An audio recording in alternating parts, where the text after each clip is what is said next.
بالراحه يا بنتي. انت عارفه الكوبايات دي بقالها قد ايه؟ قد ايه يا ماما؟ ولا عمرك هتعرفي حاجه.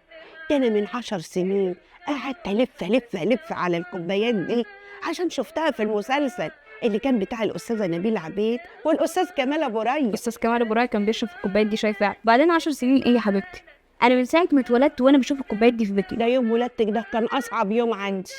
مين يصدق ان الكوبايات دي بقالها 20 سنه؟ 25 يا قلبي. انت بتخبيصه في وشي يا بت. ده انا كنت طبخه وماسحه الشقه ونزلت مع امي اللي هي جدتك عشان اجيب الكوبايات الجديده دي. كنت بجهز عشان لما اولد يعملوا لي المغاد فيها، وجبت الكوبايات برضو من هايبر تكنو. هو في زي زمان وحاجه زمان. انا لفيت كتير قوي على الجهاز ده.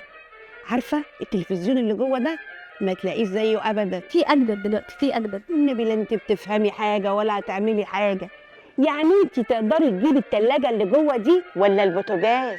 لفينا عليه لف، بس خالك بقى ربنا يكرمه. ايوه خالك الله يكرمه، خدنا ودانا مكان جبنا منه كل حاجه مره واحده وشيله واحده. خلاص والله ما انا حكي لك حاجه تاني. خلاص والله، خلاص يا حبيبتي كملي. طب المكان ده اسمه ايه بقى؟